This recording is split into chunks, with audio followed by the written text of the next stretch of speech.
morning. Oh, it's a beautiful day. It feels right now like kind of the feeling you get in the springtime around the end of maple season, syrup season. The sun is up. It feels unseasonably warm. There's still a lot of snow on the ground, but it's a beautiful day to be outside. Just walking Ziggy on the trails in the woods here, and I do have to work today, so I'll probably get to that as soon as we're done the walk. But if this weather holds today, I'm not going to be inside. I've been on a cleaning streak in the morning, at lunch, and in the evening. Really reorganized the entire basement. Got rid of a bunch of stuff that I've been holding for a long time.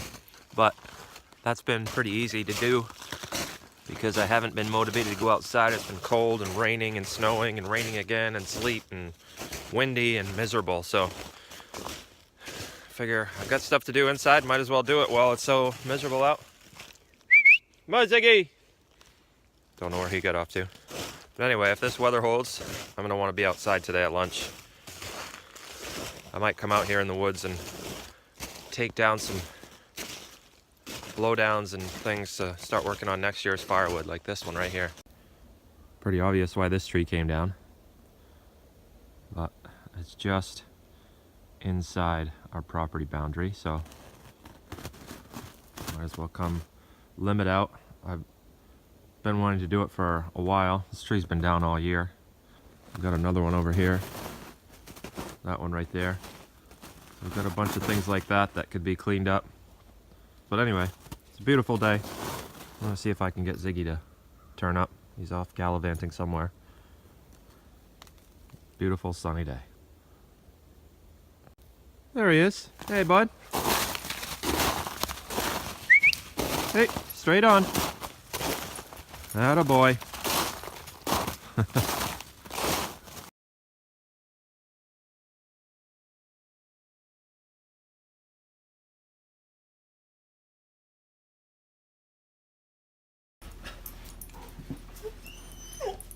Hey, get out of the way.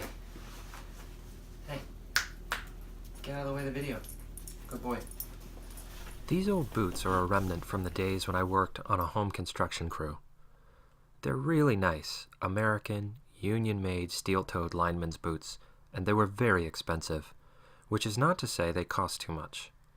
They're worth every penny, and then some. It just took a lot of pennies. That being the case, I want to keep them for as long as possible, and I only use them for my firewood work in the winter when I'm really working the saw, it's cold, and I don't want to be messing around. If you're going to be working with chainsaws, get yourself some good protective boots with steel toes.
Hornbeam is quite prevalent at the Nights and Weekends Homestead.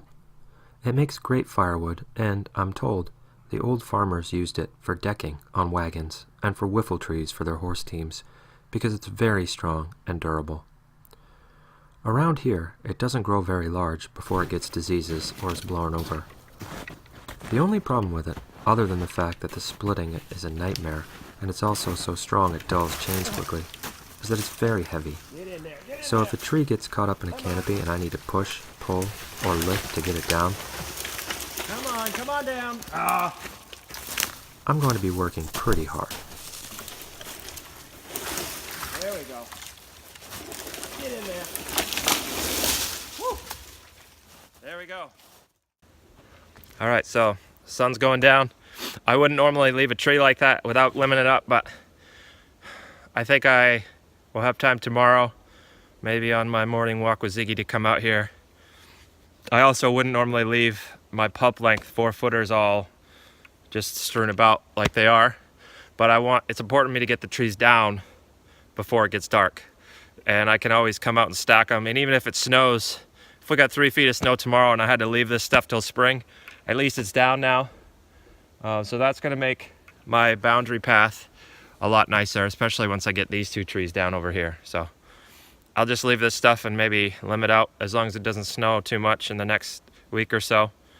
I'll just come out a little bit at a time, maybe bring my saw out on my pulk while I'm walking with Ziggy, and I'll go do a little bit at a time. But right now I want to get the other 2 trees down. I believe that all living things on Earth are connected. Also, as an animal, I use other living things to live. In fact, all life depends upon death. In contemplating this dependence and interconnectedness, I found myself needing to find some way to recognize the fact that I take life to live. Whether it be the life of a chicken, pig, or lettuce plant to eat, or a tree to build shelter or stay warm, something died so I can live, and I am therefore responsible for that death. As a result, I've developed a ritual through which I go each time I take a life.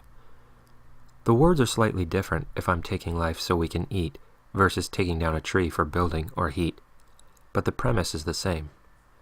When I first began, I cribbed from a monologue in the movie Avatar, which really spoke to me when I first saw it.